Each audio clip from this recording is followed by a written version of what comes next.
Quand on pense au royaume du Moyen-Âge, on imagine des banquets sans fin, des murailles imprenables et des trônes bâtis pour survivre à tous ceux qui s'y asseyaient. C'est l'image que l'histoire vous a apprise, et elle est fausse. Les royaumes médiévaux luttaient contre quelque chose que nous croyons aujourd'hui totalement réglé. Quelque chose de si banal qu'il suffit de tourner un robinet pour l'obtenir, quelque chose de si fondamental que le perdre ne fragilisait pas un royaume. Cela l'effaçait. Ni l'armée, ni la peste, ni l'ennemi devant les portes, l'eau. Les royaumes qui ont tenu, ceux dont vous pouvez encore toucher la pierre aujourd'hui, dont les fondations sont toujours exactement là où elles ont été posées il y a 8 siècles, n'étaient pas les plus puissants. C'étaient ceux qui avaient résolu la collecte de l'eau à coût nul. Aucun entrepreneur, aucune facture mensuelle, aucun tuyau branché sur l'infrastructure de quelqu'un d'autre. En s'appuyant sur un principe physique plus ancien que toutes les compagnies des eaux qui vous facturent aujourd'hui, exactement le même résultat. Ils l'avaient résolu si complètement que les structures construites pour exploiter cette physique sont encore debout, gardent encore leur géométrie et montrent encore le même savoir-faire qui a maintenu des garnisons en vie pendant des sièges de plusieurs années. Votre robinet vous a fait oublier que cette solution existe. Ce qui suit va vous la rendre pour une douzaine d'euros. Le secteur de l'eau potable et de l'assainissement en Angleterre et au pays de Galles génère plus de 12 milliards de livres sterling de revenus réglementés par an, conformément aux comptes réglementaires publiés par Ofwat pour les années 2022 à 2023. Chaque livre de ce revenu existe parce que l'autre solution, celle qui ne demandait ni canalisation, ni relevé mensuel, ni contrat de service, ni autorisation d'un opérateur, a été remplacée par quelque chose qu'on peut mesurer au compteur. Quelque chose qui n'entre chez vous que tant que votre compte reste à jour. Les ingénieurs médiévaux avaient compris quelque chose que le cycle de facturation a besoin de vous faire oublier. Toutes les techniques qu'ils employaient ont été éprouvées dans des conditions auxquelles aucun produit moderne n'est réellement soumis. La famine, le siège, l'hiver, en même temps, pas pendant une saison, pendant des décennies. Si la technique échouait, la communauté qui en dépendait ne traversait pas une mauvaise passe, elle mourait. Les citernes du Krak des Chevaliers, la forteresse des Hospitaliers située dans l'actuel nord-ouest de la Syrie, existent toujours matériellement aujourd'hui. On peut encore y entrer. L'historien Hugh Kennedy, dans Crusader Castles, publié par Cambridge University Press en 1994, a montré que ces citernes avaient été conçues pour contenir assez d'eau afin de faire vivre une garnison complète pendant un siège compté en années, pas en semaines. Lors du siège de 1271, quand le sultan Mamelouk Bebar s'encercla la forteresse avec des forces qui dépassaient celles des défenseurs dans des proportions écrasantes, la garnison ne céda pas parce que l'eau venait à manquer. Elle tint jusqu'au moment où une lettre falsifiée, présentée comme un ordre du comte de Tripoli, mit fin à l'affrontement par la tromperie plutôt que par la soif. Les citernes ont fonctionné exactement comme prévu, dans les pires conditions d'exploitation possibles, pendant toute la durée nécessaire. Ces citernes ne sont pas une pièce de musée. Elles sont une preuve de concept taillé dans la pierre, bien réelle, encore intacte sur le plan structurel, conservant toujours la géométrie qui permettait de capter et de préserver l'eau d'une garnison combattante au XIIe et XIIIe siècle. Si elles ont traversé le temps, ce n'est pas parce que quelqu'un les a préservées. C'est parce que la pierre ne pourrit pas et que la physique n'a pas de date d'expiration. Les principes de condensation et de collecte que les ingénieurs hospitaliers ont inscrits dans ces murs n'ont pas changé d'une seule variable depuis 1187 de notre ère. Et une citerne croisée encore intacte, ça ne s'envoie pas en facture. Ce n'est pas une idée nouvelle. La règle de Saint-Benoît, rédigée en 516 de notre ère et qui a encadré la vie monastique en Europe pendant le millénaire suivant, imposait que toute nouvelle communauté soit fondée avec une ressource en eau gérée et contrôlée de l'intérieur, pas simplement à proximité d'une rivière, un système conçu, autonome, entièrement maîtrisé par la communauté. Le raisonnement est inscrit dans la règle elle-même. Une communauté dépendante d'une source d'eau qu'elle ne contrôlait pas était une communauté à une seule saison sèche de l'effondrement. Le plan des ouvrages hydrauliques du prieuré de la cathédrale de Canterbury, daté d'environ 1165 de notre ère et conservé au Trinity College de Cambridge, est l'un des documents d'ingénierie médiévaux les plus complets qui ait survécu. L'historien de l'architecture Robert Willis l'a étudié en détail dans son analyse de 1869 consacrée aux bâtiments conventuels de Canterbury. Ce que montre ce plan n'est pas un arrangement approximatif. C'est un réseau de gestion de l'eau entièrement conçu. Conduites en terre cuite, bassins de décantation, citernes de stockage, canaux de distribution, dessinés avec une précision telle que la géométrie du système saute immédiatement aux yeux d'un ingénieur moderne. Il était pensé pour fonctionner sans intervention humaine une fois mis en place. Les moines qui l'avaient commandé avaient compris que l'indépendance en eau n'était pas un privilège de garnison. C'était une exigence quotidienne de fonctionnement pour toute communauté décidée à durer. Ibn al-Awwam, dans son encyclopédie agricole Kitab al-Filaha, rédigée à Séville vers 1180 de notre ère, consacre des chapitres entiers à la collecte de l'eau dans des conditions où les eaux de surface disparaissaient selon les saisons. Il y décrit des bassins de collecte revêtus d'argile, avec des profils géométriques précis, optimisés pour maximiser le rendement de condensation. Il y consigne des citernes ombragées, conçues pour limiter les pertes par évaporation pendant les heures les plus chaudes. Il précise que les surfaces de collecte doivent être installées dans les points bas du relief, là où l'air froid et dense s'accumule pendant la nuit, et transporte de manière constante une concentration d'humidité plus élevée que sur le terrain alentour. Son public cultivait la péninsule ibérique, où la sécheresse estivale pouvait faire disparaître pendant des mois toute eau de surface facilement accessible. Ces techniques n'étaient pas des exercices théoriques. Le Taqwinum Sanitatis du XIVe siècle, l'adaptation latine du guide de santé arabe Taqwim al-Siha, dont des manuscrits sont conservés notamment à la Bibliothèque nationale d'Autriche, contient des recommandations détaillées sur les sources d'eau et sur la qualité de l'eau pour des communautés privées d'un accès fiable à une rivière. Il y est question de la rosée recueillie et de la condensation atmosphérique comme de sources d'eau légitimes et saines lorsqu'elles sont correctement maîtrisées, soit 6 siècles avant la moindre technologie moderne de production d'eau atmosphérique. Puis, en 1902, le Metropolitan Water Board a été créé à Londres, en fusionnant 8 compagnies privées des eaux jusque-là concurrentes au sein d'une seule infrastructure centralisée d'approvisionnement. Ce que cette concentration a rendu commercialement viable, ce n'était pas l'eau propre. L'eau propre existait déjà dans les canaux d'abbaye, les citernes de châteaux et les mares de rosée des plateaux crayeux. Ce qu'elle a rendu commercialement viable, c'était la dépendance. Une fourniture au compteur, acheminée jusqu'à votre maison seulement, tant que le compte restait à jour. Le savoir que les moines cisterciens de Fountains Abbey, dans le North Yorkshire, avaient affiné et entretenu pendant 600 ans, inscrit dans les canaux hydrauliques et les bassins de décantation, qu'English Heritage a relevé dans son étude de 2005 sur l'infrastructure hydraulique de l'abbaye, des tracés dont la géométrie reste encore visible aujourd'hui dans le gazon, est devenu économiquement gênant à l'instant même où un tuyau a pu être tiré jusqu'à une maison. Pas faux. Gênant. On ne peut pas vendre un abonnement à une mare de rosée. En revanche, on peut en vendre un à un compteur d'eau domestique, chaque trimestre, sans exception. Voilà toute l'explication. Rien n'a été interdit. Rien n'a été dissimulé. C'est juste que dans un cycle de facturation, il n'y a pas de place pour le gratuit. À son apogée documenté, l'Angleterre médiévale comptait plus de 600 établissements religieux en activité. Abbayes, prieurés et monastères, recensés en détail par les historiens David Knowles et R. Neville Adcock dans Maisons religieuses médiévales, Angleterre et Pays de Galles, publié chez Longman en 1953. Chacun d'entre eux réglait la question de l'eau sans payer personne, sans facture, sans fournisseur, sans contrat de service. Aujourd'hui, un foyer britannique moyen paie environ 520 € par an pour l'eau potable et l'assainissement, d'après les données publiées par Ofwat sur les factures des ménages pour 2023 à 2024. Les ingénieurs monastiques du Moyen-Âge, eux, payaient 0. La physique qu'ils utilisaient n'a pas changé d'une seule variable depuis l'an 1165. Elle est à l'œuvre dans votre sol et dans votre air, ici et maintenant. Et presque personne ne s'en sert. Vous voyez ça depuis toujours, sans jamais avoir relié les points. Un verre bien froid sorti du réfrigérateur un matin d'été humide devient visiblement mouillé en moins d'1 minute. Cette eau ne vient pas de l'intérieur du verre. Elle vient de l'air, extraite de l'atmosphère par la différence de température entre la surface froide et l'air chaud chargé d'humidité qui l'entoure. Aucun mécanisme, aucune source d'énergie. Juste une surface froide et un air qui contient plus d'eau que cette surface ne peut en tolérer. Chaque pare-brise de voiture, par matin froid, reproduit exactement le même phénomène.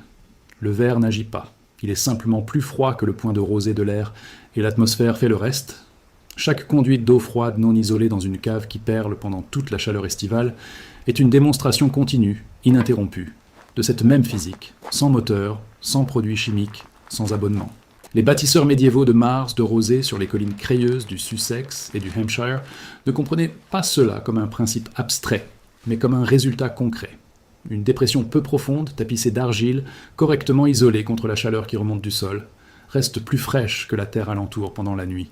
L'air juste au-dessus atteint son point de rosée au contact de cette surface plus froide. L'eau se libère de l'atmosphère. Au matin, la mare contient de l'eau qui n'était pas là au coucher du soleil. Gilbert White a décrit ces mares dans Histoire naturelle de Selborne en 1789, en notant qu'elles conservaient de l'eau pendant des périodes sans pluie mesurable. Edward Martin a passé des années à relever des mesures sur des mares actives des plateaux crayeux et a publié ses conclusions dans Mares de Rosée, Histoire, Observation et Expérimentation, chez T. Fisher Unwin en 1915. Ce qu'il a documenté, c'était une collecte atmosphérique de l'eau cohérente et reproductible, fondée sur rien de plus qu'un écart de température nocturne et une géométrie de surface correcte. La version médiévale utilisait de l'argile et de la craie. La version à une dizaine d'euros utilise du polyéthylène et un seau. La physique qui relie les deux n'a pas changé. Voilà ce qu'il vous faut, et je veux être parfaitement honnête avec vous sur chaque chiffre. Une bâche de protection transparente en polyéthylène d'environ 2,70 m sur 3,65 m. 4 € dans n'importe quel magasin de bricolage. C'est la surface de condensation. Le polyéthylène transparent rayonne efficacement sa chaleur vers le ciel pendant la nuit, ce qui lui permet de descendre sous le point de rosée de l'air ambiant dans des conditions tempérées et humides.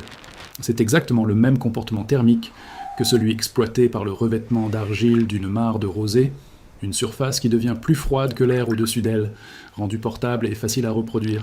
6 sardines de tente en métal ou 6 tuteurs en bois bien droit dont une extrémité est taillée en pointe au couteau. 1,50 € pour un lot de 10 sardines dans n'importe quel magasin de camping ou de bricolage. Gratuit si vous les coupez vous-même dans des chutes de bois, au fil bien droit. 6 mètres de cordelettes type paracorde ou de ficelle de jardin. 1 €. Un seau alimentaire d'environ 20 litres avec couvercle. 4 € dans n'importe quel magasin de bricolage.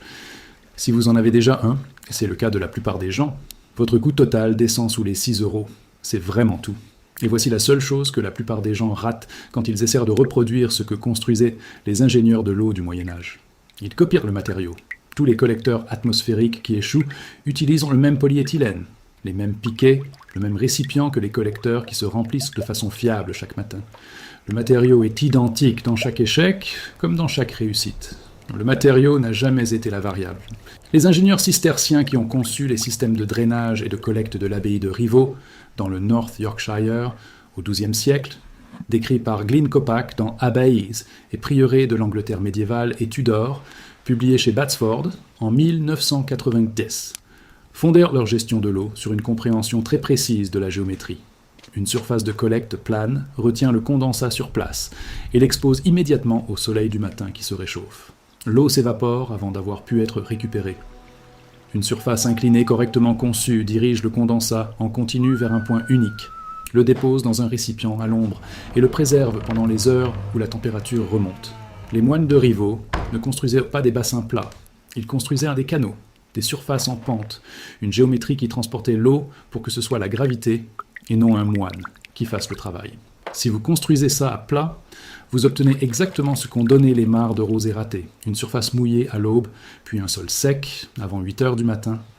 Reproduisez la géométrie qu'utilisaient les systèmes qui ont traversé les siècles, et vous obtiendrez ce que le crack des chevaliers possède encore aujourd'hui. De l'eau, sans dépendre de la pluie, sans dépendre de celui qui contrôle les infrastructures autour de vous. Enfoncez vos 6 piquets dans le sol en formant un cercle approximatif d'1,50 m de diamètre. Chaque piquet doit être incliné vers l'extérieur en s'écartant du centre d'environ 10 degrés par rapport à la verticale. Cet angle n'a rien d'esthétique. C'est lui qui détermine la direction de ruissellement sur votre surface de collecte. Étendez la bâche sur le sommet des piquets de manière à former un cône inversé. Plus haut sur le pourtour, plus bas vers le centre. Le point le plus bas de la bâche, au milieu du cercle, doit se situer à environ 20 à 25 cm sous le haut des piquets. Rabattez les bords de la bâche sur chaque piquet et fixez-les avec de courts morceaux de corde nouée simplement.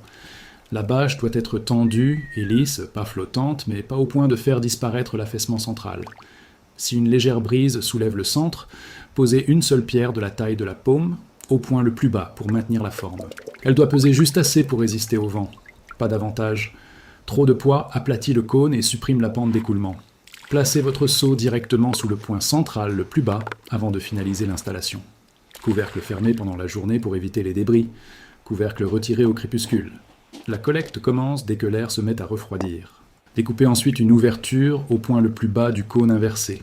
Utilisez un couteau ou une paire de ciseaux. Faites une entaille nette d'environ 2,5 cm de long, pas plus large que votre ongle. C'est le point d'évacuation. La condensation se forme sur toute la surface supérieure de la bâche, descend par gravité vers le centre en suivant la pente que vous avez créée, puis s'écoule par cette fente dans le seau placé en dessous.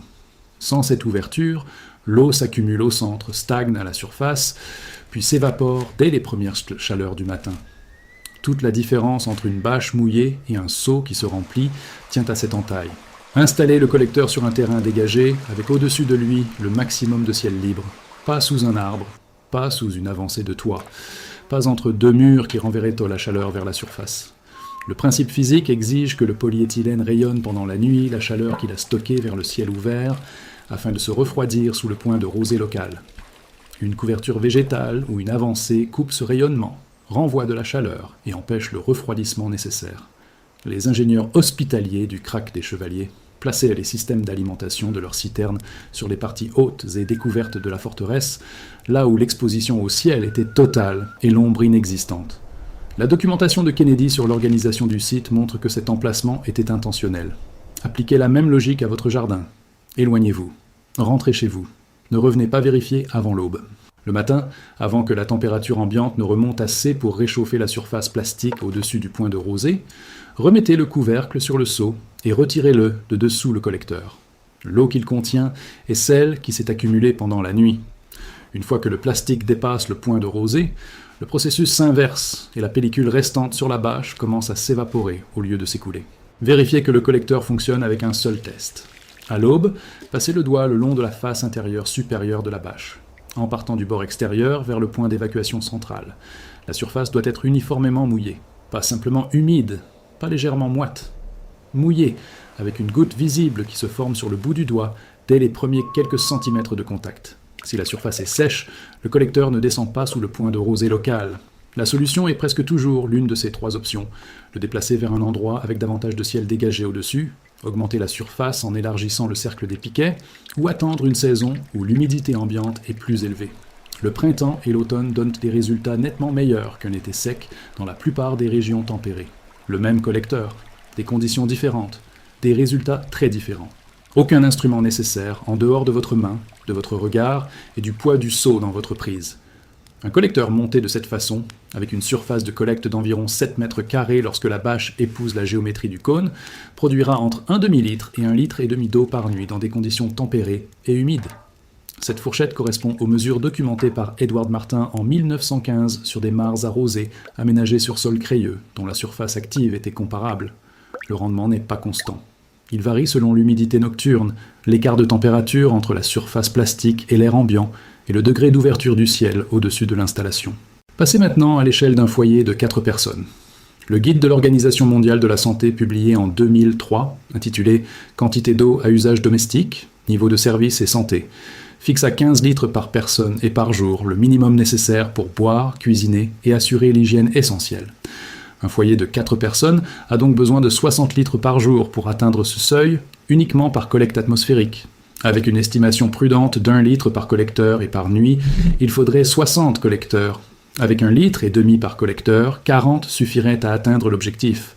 À cette échelle, le système devient une source principale complète dans un climat tempéré et très humide. Pas un appoint, un remplacement. Les communautés médiévales travaillaient déjà à une échelle qui rend 60 collecteurs presque modestes.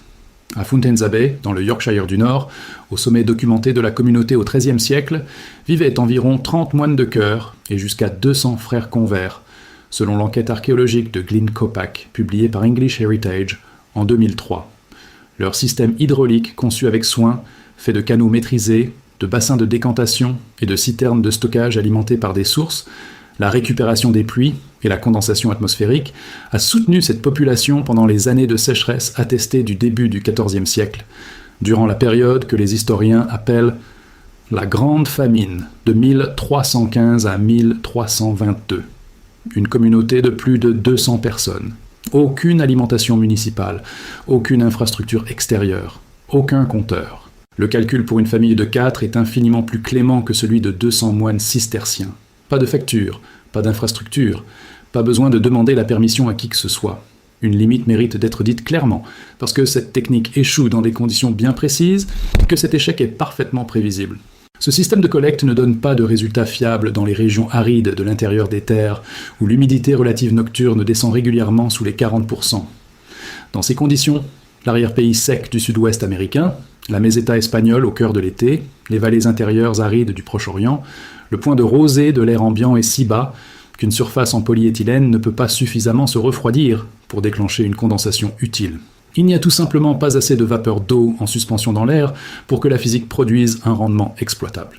Ibn al-Awwam l'expliquait déjà sans détour dans le Kitab al-Filaha, en précisant que ces techniques de collecte par bassin d'argile avaient été mises au point pour les conditions côtières et fluviales de l'Andalousie, et qu'elles exigeaient d'importantes adaptations, des bassins plus profonds, des couches isolantes plus épaisses, une installation dans des creux topographiques où l'air froid s'accumulait pendant la nuit avec une concentration d'humidité sensiblement plus élevée, avant de pouvoir donner des résultats comparables dans les régions sèches de l'intérieur de la péninsule.